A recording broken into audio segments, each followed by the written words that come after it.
Hello കൂട്ടുകാരെ, എന്തൊക്കെയുണ്ട് വിശേഷങ്ങൾ? സുഖമാണോ? അവിടെ മഴ പെയ്തോ? നിങ്ങളുടെ വിശേഷങ്ങൾ അറിയിക്കണേ. നയന നിങ്ങൾക്ക് ഇഷ്ടമാകുന്നുണ്ടോ? അർജുനോട് നിങ്ങൾക്ക് ദേഷ്യമുണ്ടോ? നയനയോട് നിങ്ങൾക്ക് പാവം തോന്നുന്നുണ്ടോ? എന്ത് തന്നെയാണെങ്കിലും നിങ്ങൾ കമൻറ്റായി രേഖപ്പെടുത്തണേ. ഈ കഥ നിങ്ങൾക്ക് ഇഷ്ടമാകുന്നുണ്ടോ? എങ്കിൽ തീർച്ചയായിട്ടും നിങ്ങൾ എൻ്റെ ചാനൽ സബ്സ്ക്രൈബ് ചെയ്യണം കേട്ടോ. അപ്പോൾ നമുക്ക് കഥയിലേക്ക് വരാം. നയനം 12-ാം ഭാഗം. അർജുൻ്റെ അപ്പാർട്ട്മെൻറ്റ് ലക്ഷ്യമാക്കി ഇഷാനിയുടെ കാർ കുതിച്ചു.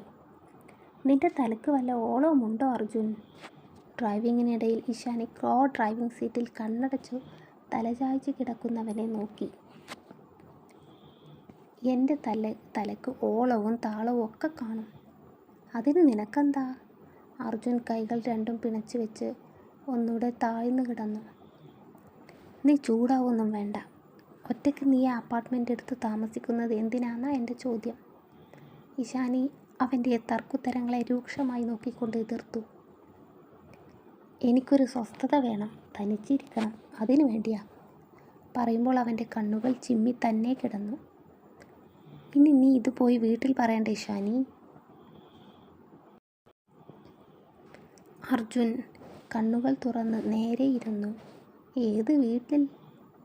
അവളുടെ ചോദ്യം അർജുൻ്റെ മുഖത്ത് കടുത്ത അവജ്ഞയുടെ നിഴൽ വീഴ്ത്തി. ഡാ, നീ ഇങ്ങനെ ഡള്ളാവല്ലേ. എല്ലാ പ്രശ്നങ്ങൾക്കും ഒരു പരിഹാരം കാണില്ലേ? വായിൽ നിന്ന് അടർന്നു പോയ വാക്കിനെയോർത്ത് അവൾ പശ്ചാത്താപിച്ചു. എന്ത് പരിഹാരം? ഇനി എന്ത് പരിഹാരം? കോപാഗ്നിയിൽ അവൻ്റെ മുഖം ശോഭിച്ചു. നമ്മുടെ വിവാഹം എന്ന പരിഹാരം. ഡ്രൈവിങ്ങിൻ്റെ വേഗത കുറച്ചു ഇഷാനി പറഞ്ഞു. അർജുൻ്റെ മുഖം വിവർണമായി. ഞാൻ പറയുന്നത് നേരാണ് അർജുൻ. നീ ഒരു ഫാമിലിയായിട്ട് ജീവിച്ചാൽ ഇതിനൊക്കെ ഒരു പരിഹാരം ഉണ്ടാകും. വിവാഹം എപ്പോൾ വേണേലും നടത്താമെന്നാ ഡാഡി പറഞ്ഞത്. ജോലിയൊക്കെ ആയ സ്ഥിതിക്ക് എനിക്ക് സമ്മതമാണ്. ഇഷാനിയുടെ മുഖം നാണത്താൽ ചുവന്നു. അവൾ തുന്നയിച്ചു വിട്ട കറുത്ത ഓർമ്മകളുടെ ചരട് അവൻ്റെ കഴുത്തിൽ മുറുകിക്കൊണ്ടിരുന്നു. എടാ, ഈ സെൽഫ് സ്റ്റേ അത്ര സേഫല്ല. ഇപ്പോൾ തന്നെ കണ്ടില്ലേ, ആ വീഴ്ചയിൽ എന്തെങ്കിലും പറ്റിയിരുന്നെങ്കിൽ നിലവിളിച്ചാൽ പോലും ഓടി വരാൻ ആരുമില്ല.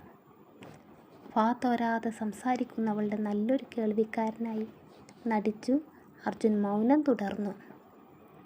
അതിരിക്കട്ടെ അർജുൻ, നീ എങ്ങനെയാ വീണത്? സ്റ്റെയറിൽ വല്ല ഓയിലോ വെള്ളമോ നിൻ്റെ കയ്യിൽ നിന്ന് അറിയാതെ താഴെ വീണിരുന്നോ? ഇഷാനി സംശയാധീനമായി തിരക്കി. അവനില്ലെന്ന് തലയാട്ടി.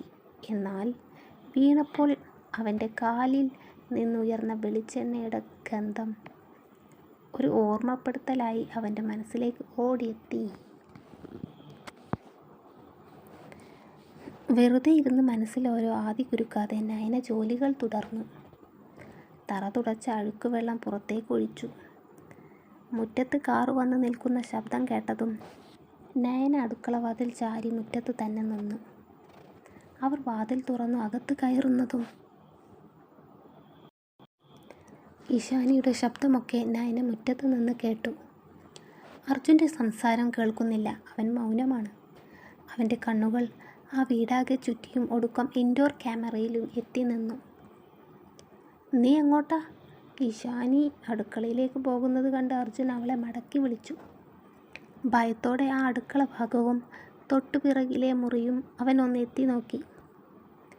അർജുൻ, നിനക്ക് കഴിക്കാനൊക്കെ ആരാ വെച്ചുണ്ടാക്കി തരിക? നീയൊരു ഫുഡിയാണല്ലോ, വിശന്നാ കണ്ണും കാണില്ല. മുഖത്ത് ചിരി വിടർത്തി ഇഷാനി അവൻ്റെ കൈകൾ പിടിച്ചു വലിച്ചു സെറ്റിയിലിരുന്നു. ഒരു സെർവൻ്റ് വരും. കുക്കിങ്ങും ക്ലീനിങ്ങും കഴിഞ്ഞ് തിരിച്ചു പോകൂ. സമർത്ഥമായി കള്ളം പറയുന്നവനെ പിടിക്കാൻ ഇഷാനിക്കാവില്ല. ഇവിടെ ഞാനും തന്നോടൊപ്പം താമസിച്ചോട്ടെ. ഞാനൊരു കുഴപ്പമുണ്ടാക്കില്ല. നല്ല കുട്ടിയായിട്ട് നിന്നോളാം. ഒരു കൊച്ചു കുഞ്ഞിനെ പോലെ തലയാട്ടിയവൾ വേണമെന്നില്ല. അർജുൻ മുഖം തിരിച്ചു. ഇങ്ങനെയൊക്കെ കഷ്ടപ്പെടുന്നത് എന്തിനാ അർജുൻ? ഇതിലെന്ത് കഷ്ടപ്പാട്? അവൻ്റെ പുരികക്കൊടികൾ ഉയർന്നു. ഇഷാനി അവൻ്റെ വിരലിൽ വിരൽ കോർത്തു അവൻ്റെ നെഞ്ചോടടുത്തു. അതെ, ഈ നടുവൊന്നും കളഞ്ഞേക്കല്ലേ. ഇനി അങ്ങോട്ട് ജീവിക്കാനുള്ളതാ. അർജുൻ്റെ നെറ്റിയിലൂടെ അവളുടെ വിരലുകൾ സഞ്ചരിച്ചു. ആ അധരങ്ങളിൽ ഉഴിഞ്ഞു അവനിലേക്ക് വീണ്ടും ചായ്ഞ്ഞുപോയി. നമ്മുടെ വിവാഹത്തെക്കുറിച്ച് അർജുനൊന്നും പറഞ്ഞില്ല. അവളുടെ പ്രവൃത്തികൾ അവനെ വല്ലാതെ അസ്വസ്ഥനാക്കി. എന്തു പറയാൻ? ഇതിനൊക്കെയുള്ള മറുപടി ഞാൻ പണ്ടേ തന്നതല്ലേ. അതിനു വേണ്ടി വെയിൽ കൊണ്ട് എൻ്റെ മോൾ കരിഞ്ഞു പോകുകയുള്ളൂ. അവളുടെ ഇറുകിപ്പുണരലിൽ നിന്ന് രക്ഷപ്പെടാൻ അർജുൻ ഇഷാനിയുടെ കൈകളെ തടഞ്ഞു പിടിച്ചു. പുറത്ത് ജനലോരമുള്ള ഭിത്തിയിൽ ചാരി നിന്നവൾക്ക് ഹാളിലുള്ളവരെ നേരെ കാണാം. അർജുനെ തൊട്ടുരുമ്മിയിരിക്കുന്നവളെ നയന എത്തി നോക്കി. ഉണ്ട കണ്ണുകളും വലിയ കവിളുകളുമുള്ള കൊച്ചു സുന്ദരി. ഭാരമേറിയതെന്തോ നെഞ്ചിൽ വന്ന് പതിച്ചൊരു നൊമ്പരം. നയന നെഞ്ചിൽ ഇരു കൈകളും വെച്ചമർത്തി. അർജുൻ എന്നോട് പ്രണയമില്ലേ? എൻ്റെ കൂടെ ജീവിക്കാൻ ആഗ്രഹമില്ലേ? ഇഷാനിയുടെ ആ ഉണ്ടക്കണ്ണുകൾ നിറഞ്ഞു വന്നു. വെളുത്തു തുടുത്ത കവിളുകൾ ചുവന്നു. ഇല്ല, അർജുൻ ഒറ്റടിക്ക് മറുപടി പറഞ്ഞു. ആ കുടുംബമേ ഞാൻ വെറുത്തതാ. ഇനി അവിടെ നിന്നൊരു ഭാര്യയും എനിക്ക് വേണ്ട. അർജുൻ അവളിൽ നിന്ന് മാറി കൈകൾ കോർത്ത് നെറ്റിയിൽ വെച്ച് കണ്ണടച്ചിരുന്നു. അവർ ചെയ്ത തെറ്റിന് ഞാൻ എന്ത് പഴിച്ചു അർജുൻ? എനിക്ക് അർജുൻ്റെ കൂടെ ജീവിക്കണം. അവളുടെ കെഞ്ചലുകളും സംഭാഷണം ശ്രവിച്ചു മനം മടുത്ത് നയന അവിടെ നിന്ന് മാറിപ്പോയി. അല്ലെങ്കിലും ആരുമല്ലാത്തവരുടെ സ്വകാര്യതയിൽ അവൾക്കെന്ത് കാര്യം? ഇഷാനിക്ക് പോകാം, എനിക്കൊന്ന് കിടക്കണം. ഇപ്പോൾ ഇറങ്ങിയാൽ ആ കഥ എനിക്ക് ലോക്ക് ചെയ്യാമായിരുന്നു. ഇറങ്ങിപ്പോവാൻ പറയാതെ പറഞ്ഞവൻ തീക്ഷ്ണതയുടെ നോട്ടമെറിഞ്ഞു. ഇഷാനി ചാടിത്തുള്ളി ആ ഹാളിൽ നിന്ന് പുറത്തേക്കിറങ്ങി. അവൾ കാറിൽ കയറി പോകുന്നത് പോലും നോക്കാതെ അർജുൻ വാതിൽ ലോക്ക് ചെയ്തു അടുക്കള ഭാഗത്തേക്ക് കുതിച്ചിരുന്നു. നൈന അലറിക്കൊണ്ടാണ് വരുന്നത്. അവൾ ആ കിച്ചണിൽ തന്നെ ഉണ്ടാകുമെന്ന് അവൻ എങ്ങനെ കൃത്യമായി മനസ്സിലാക്കി? പിന്നാമ്പുറത്തെ അടുക്കള വാതിൽ തുറന്ന് ഭയന്ന് വിറച്ചൊരു രൂപം അകത്തേക്ക് കയറി വരുന്നത് അവൻ്റെ മുമ്പിൽ കുറ്റവാളിയെപ്പോലെ തലകുമ്പിട്ട് നിന്നു. ഞാൻ കാരണം സാറിന് ബുദ്ധിമുട്ടായോ? തലയുയർത്തി ഇടറുന്ന സ്വരത്തോടെ അവൾ ചോദിച്ചു. നീ കാരണം എനിക്കാണോ, ഞാൻ കാരണം നിനക്കാണോ ബുദ്ധിമുട്ടെന്ന് നമുക്ക് നോക്കാടോ, വാ. അർജുൻ അവളുടെ തോളിലൂടെ കൈകളിട്ടിറക്കി. അവൾക്ക് നോവുന്നെന്ന് മനസ്സിലായതും വീണ്ടും ആ കരങ്ങളുടെ മുറുക്കം കൂടി. എൻ്റെ കുഞ്ഞു വാ, നിനക്കൊരു കൂട്ടം മാമൻ കാണിച്ചു തരാം. ഇടനെഞ്ചിലേക്ക് അടുപ്പിച്ച ദേഹത്തെ ഇറുക്കി പിടിച്ചവൻ ഹാളിലേക്ക് കൊണ്ടുവന്നു. നയനയുടെ നോട്ടം അവൻ ഇറുക്കി പിടിച്ച ഇടുപ്പിലേക്കായിരുന്നു. പരിഭ്രമവും ഭയം കൊണ്ട് അവളുടെ ഹൃദയം അലതല്ലി. അവൻ്റെ മുഖത്ത് പുഞ്ചിരിയാണ്. അറക്കാൻ കൊണ്ടുപോകുന്ന ബലിമൃഗത്തോടുള്ള കരുണയായിട്ടേ ആ പുഞ്ചിരി കണ്ടപ്പോൾ അവൾക്ക് തോന്നിയത്. വാ, ചോദിക്കട്ടെ. അവൻ്റെ നെഞ്ചിൽ ചായ്ഞ്ഞു നിൽക്കുന്നവളെ അടർത്തി മാറ്റാതെ തന്നെ അവളെയും പിടിച്ച് സോഫയിലേക്ക് ചാഞ്ഞിരുന്നു. നടക്കാൻ പോകുന്നത് എന്താണെന്ന് അറിയാം, പക്ഷേ അവൻ്റെ പുറപ്പാടെന്താണെന്ന് മാത്രം അറിയുന്നില്ല. കുറ്റസമ്മതം നടത്താൻ മനസ്സ് വെമ്പുന്നുണ്ട്, എന്നാൽ അതിനുള്ള ധൈര്യം മനസ്സിനില്ല. ഒരാളെ വീഴ്ത്താനൊക്കെ നയനയെ ആരാ പഠിപ്പിച്ചത്? ആ സൂസമ്മയാകുമല്ലേ. അവൾക്ക് ഇതുപോലുള്ള വളഞ്ഞ ബുദ്ധിയുള്ളത്. ബുദ്ധിയുടെ രാജ്ഞിയാണവൾ. ഫോൺ കയ്യിലെടുത്ത് അവൻ എന്തോ തിരയുകയാണ്. അവനിൽ ഇപ്പോഴുള്ള ഭാവം ശാന്തമാണെങ്കിലും ഏത് നിമിഷവും അതൊരു പൊട്ടിത്തെറിയാകാമെന്നുള്ള പൂർണ്ണബോധ്യം നയനക്കുണ്ട്. ഉള്ളിലെ ഉത്കണ്ഠ ഏറി അവൾ തളർന്നു. അവൾ ഓടിപ്പോകരുതെന്ന മുൻകരുതൽ എന്ന പോലെ അർജുൻ അവളിലെ പിടുത്തം ഒട്ടും അയയാതെ മുറുകെ തന്നെ പിടിച്ചു. ക്യാമറയിൽ റെക്കോർഡ് ചെയ്ത വീഡിയോ അവൻ അവൾക്ക് നേരെ നീട്ടി. അടുക്കളയിൽ നിന്ന് വന്നു കയ്യിലെ ബോട്ടിൽ നിന്നും വെളിച്ചെണ്ണ തൂവിക്കൊണ്ട് തിരിഞ്ഞോടുന്ന നയന. അമർഷത്തോടെ ചാടിത്തുള്ളി വരുന്ന അർജുൻ തലയിടിച്ചു വീഴുന്ന രംഗം വീഡിയോയിൽ കണ്ട് നയന ഞെട്ടലോടെ വീഡിയോ സശ്രദ്ധം വീക്ഷിക്കുന്നവൻ്റെ മുഖത്തേക്ക് നോക്കി. അവൻ്റെ മുഖം രോഷം കൊണ്ട് ചുവന്നു തുടുക്കുന്നത് അവൾ കണ്ടു. ആ വീഴ്ചയിൽ അനുഭവിച്ച അത്രയും വേദന ഇപ്പോഴും അവൻ്റെ മുഖത്തുണ്ട്. അവളുടെ അരക്കെട്ടിൽ മുറുകി കിടക്കുന്ന അവൻ്റെ കൈകളിലേക്കും അവൾ നോട്ടം പായിച്ചു.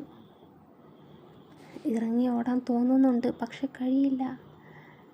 കരവലയത്തിനകത്ത് കുടുങ്ങിപ്പോയി. അവൻ്റെ ആ പിടുത്തത്തിൻ്റെ സാരം ഇപ്പോഴാണ് അവൾക്ക് മനസ്സിലായത്. ഭീതിയോടെ നിറഞ്ഞു വരുന്ന മിഴികൾ വീണ്ടും ആ വീഡിയോയിലേക്ക് ഊന്നി. നയന ബക്കറ്റിൽ വെള്ളമെടുത്ത് കൊണ്ടുവന്നു. മുകളിലേക്ക് ഭീതിയോടെ ഇടയ്ക്കിടെ നോക്കിക്കൊണ്ട് തറ തുടക്കുന്നതും അതിൽ കണ്ടു. അർജുൻ ആ വീഡിയോ ഓഫ് ചെയ്തു. ദീർഘമായി ഒന്ന് നിശ്വസിച്ചു. ആ ചുടുശ്വാസം അവളുടെ മുഖത്തെ പൊള്ളിക്കുന്നത് പോലെ അനുഭവപ്പെട്ടു. ഇനി പറ, ഇതിന് ഞാൻ നിനക്ക് എന്ത് ശിക്ഷ വിധിക്കണം? എപ്പോഴത്തെയും പോലെ പരുക്കമുള്ളൊരു ശബ്ദം. അവളുടെ ഉത്തരത്തിനായി അവൻ കാതുകൂർപ്പിച്ചു. അർജുൻ്റെ മുഖം അവളുടെ മിഴികളിൽ വെച്ചുഴിഞ്ഞു. എന്ത് ശിക്ഷയും സ്വീകരിക്കാം. ഭയത്താൽ വിറച്ചു പോയിരുന്നു ആ സ്വരം. നിറഞ്ഞ മിഴികൾ അവൾ ഇറുക്കെ അടച്ചു. നിന്നെ എനിക്ക് കൊല്ലണം. അവൻ്റെ പരന്ന വലിപ്പമുള്ള കൈകൾ ചുളുക്ക് വലിഞ്ഞ വരകൾ തീർത്ത കഴുത്തിൽ പിടുത്തമിട്ടു. ജീവനിൽ കൊതിയില്ലായിരുന്നു. അതുകൊണ്ട് തന്നെ അവൾ അനങ്ങാതെ നിന്നുകൊടുത്തു. അവൻ പതിയെ ആ കഴുത്തിലെ മുറുക്കം കൂട്ടി. വാടിത്തളർന്ന ആമ്പൽ പോലൊരു പെണ്ണ്, മഴത്തുള്ളിയെപ്പോലെ തിളങ്ങുന്ന മിഴികൾ. പിടിമുറുക്കിയ കൈകൾ പതിയെ അഴിഞ്ഞു അവളുടെ ഇരുതോളിൽ തലോടി മറഞ്ഞു. കഴുത്തിൽ നിന്നും അവൻ്റെ ചൂടുള്ള കരങ്ങൾ മാറിയതും ശങ്കയോടെ അവൾ മിഴികൾ തുറന്നു. തൂക്കുകയറിൻ്റെ മുൻപിൽ നിന്നും മോചിതയായവളുടെ മുഖമായിരുന്നു അവൾക്ക്. നയനയുടെ മുഖത്ത് ആശങ്ക നിഴലിച്ചു. ആ കൈകളിപ്പോൾ നയനയുടെ ഇടുപ്പിൽ ഭദ്രമാണ്. ഞാൻ മോഹിച്ചു നേടിയതാ. അങ്ങനെ അങ്ങ് കൊല്ലാൻ പറ്റുമോ നിന്നെ? കൊന്നുകളഞ്ഞാൽ ഞാൻ മുടക്കിയ പൈസ നഷ്ടമാകില്ലേ? തന്ന പൈസക്കുള്ളത് മുതലാക്കിയിട്ടേ ഈ അർജുൻ നിന്നെ സ്വതന്ത്രയാക്കൂ.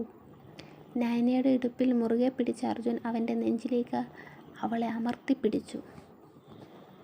അവൻ്റെ മൂക്കിൻ്റെ അറ്റം അവളുടെ കാതിന് പിന്നിലൂടെ സഞ്ചരിച്ചു. പിടച്ചിലൂടെ ഉയർന്നു പൊങ്ങുന്ന അവളെ അവൻ ഫലമായി പിടിച്ചിരുത്തി. നിയന്ത്രണം വിട്ടവനെ പോലെ അർജുൻ്റെ ആദരം അവളുടെ പിൻകഴുത്തിൽ ഉരഞ്ഞമർന്നു കൊണ്ടേയിരുന്നു. അവൻ്റെ ചുംബനത്തിൻ്റെ മത്ത് അവളുടെ തലച്ചോറിൽ കലർന്നു. നയന അവൻ്റെ കൈകളിൽ ബലമായി പിടിച്ചു. ഞൊടിനേരം കൊണ്ട് അർജുൻ്റെ ആദരം അവളുടെ ഇളം പനിനീർ പൂ പോലത്തെ ആദരം നുണഞ്ഞെടുത്തിരുന്നു. മതിമറന്നവൻ അവളുടെ നാവിൻ്റെ അറ്റം കടിച്ചു രുചിച്ചു. അവളുടെ കീഴ്ചുണ്ടിൽ നിന്നും മധു നുകർന്നുകൊണ്ടേയിരുന്നവൻ്റെ പല്ലുകൾ ആ ചെറുചുണ്ടിൽ നോവ് തീർത്തിരുന്നു.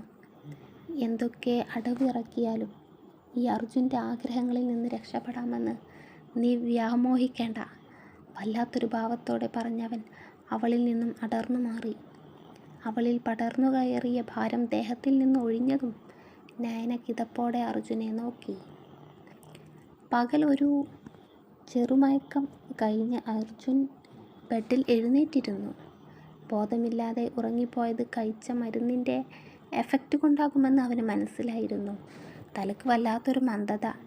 ഇരു കൈകൾ കൊണ്ട് അർജുൻ തല ഒന്ന് തലോടി ബെഡിൽ നിന്ന് എഴുന്നേറ്റു. നേരെ വാഷ്റൂമിൽ പോയി ഫ്രഷായി വന്നു. മരുന്ന് കൃത്യമായി കഴിച്ചപ്പോൾ നടക്കാൻ അനായാസം സാധിക്കുന്നുണ്ടെന്ന് അവന് തോന്നി. ഒരു ടീഷർട്ട് തലവഴി ധരിച്ചുകൊണ്ട് അവൻ മുറിയുടെ പുറത്തേക്കിറങ്ങി. പനി വന്നാൽ പോലും മുടങ്ങാതെ ഓഫീസിൽ പോയിരുന്നവൻ ലീവ് എടുക്കാൻ തുടങ്ങിയിട്ട് 2 ദിവസമായി. അലസത അവനെ പിടിമുറുക്കിയിരിക്കുന്നു. അവൻ അടുക്കളവാതിൽ തുറന്നു നോക്കിയപ്പോൾ അവിടെ നയനയില്ലായിരുന്നു. തിരിച്ചു ഹാളിലേക്ക് തന്നെ എത്തി അവിടെയുള്ള മുറിയുടെ വാതിൽക്കൽ വന്നു നിന്നു. നയന തറയിലിട്ട തലയിണയിൽ മുഖം ചെരിച്ചു വെച്ച് സുഖമായി ഉറങ്ങുന്നു. അയഞ്ഞു വീണ അവളുടെ മുടിയിഴകൾ ഫാനിൻ്റെ കാറ്റിൽ തറയിൽ പാറുന്നുണ്ട്. അവളുടെ ഉറക്കത്തിന് ഭംഗം വരുത്തണ്ട എന്നൊരു തോന്നൽ. ഫാനിൻ്റെ വേഗത അല്പം കുറച്ചു. തുറന്നു കിടക്കുകയായിരുന്ന വാതിൽ അവൻ പതിയെ അടച്ചു.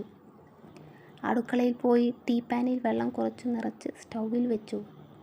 തിളച്ചു വരുന്ന വെള്ളത്തിലേക്ക് പൊടിയിട്ട് പാകത്തിന് മധുരവും ചേർത്തിളക്കി. ഗ്ലാസ്സിലേക്ക് കടുപ്പത്തിലുള്ള കട്ടൻ ചായ ഒഴിച്ചു. 2 തവണ അതിലേക്ക് ഊതിയതിനു ശേഷം പതിയെ ചുണ്ടോട് ചേർത്ത് ഇത്തിരി കുടിച്ചു നോക്കി. വാതിൽക്കൽ ഒരു കാൽപെരുമാറ്റം കേട്ട് അർജുൻ ചായ ഗ്ലാസ് ചുണ്ടോട് ചേർത്തുകൊണ്ട് തന്നെ തിരിഞ്ഞു നോക്കി. ക്ഷീണം തൂങ്ങിയ മിഴികളോടെ ഒരുവൾ അവനെ നോക്കി നിൽക്കുന്നു. പാറിപ്പറന്ന മുടിയിഴകൾ ഇരുതോളിലും വീണു ഒലിച്ചിറങ്ങുന്ന വെള്ളം പോലെ കിടക്കുന്നുണ്ട്. ചായ വേണമായിരുന്നെങ്കിൽ എന്നോട് പറയായിരുന്നില്ലേ സാറേ? ഞാൻ ഉണ്ടാക്കി തരില്ലായിരുന്നോ? ആ അവശതയിലും അവൾ പറഞ്ഞൊപ്പിച്ചു. തുടരും. അടുത്ത പാർട്ട് ഞാൻ ഉടനെ തന്നെ ഇടാം കേട്ടോ. നിങ്ങൾ കാത്തിരിക്കില്ലേ? അർജുന് ചെറിയ ദയെങ്കിലും അവളോട് തോന്നട്ടെ എന്ന് നമുക്ക് പ്രാർത്ഥിക്കാം. കഥ ഇനിയുമുണ്ട്. നയനയുടെ ഒരുപാട് കാര്യങ്ങൾ നമ്മളിനി അറിയാൻ പോകുന്നു. അർജുനുമുണ്ട് ഒരുപാട് കാര്യങ്ങൾ ബാക്ക്ഗ്രൗണ്ടിൽ ഇങ്ങനെ ഒളിഞ്ഞിരിക്കുന്നത്. അപ്പോൾ നിങ്ങൾ എൻ്റെ കൂടെ ഉണ്ടാവണം. സബ്സ്ക്രൈബ് ചെയ്യണം. സബ്സ്ക്രൈബ് ചെയ്താൽ പോരാ, ആ ബെൽ ബട്ടൺ കൂടി ക്ലിക്ക് ചെയ്യണ്ടേ. അപ്പോൾ ഞാൻ സ്റ്റോറി ഇടുമ്പോൾ നിങ്ങൾക്ക് അപ്പോൾ തന്നെ നോട്ടിഫിക്കേഷൻ കിട്ടുകയും ഉടനെ തന്നെ നിങ്ങൾക്ക് കഥ കേൾക്കാനും കഴിയുമല്ലോ. അപ്പോൾ തീർച്ചയായിട്ടും നിങ്ങൾ സബ്സ്ക്രൈബ് ചെയ്ത് ചാനലിനെ വിജയിപ്പിച്ച് തരണം കേട്ടോ. Thank you.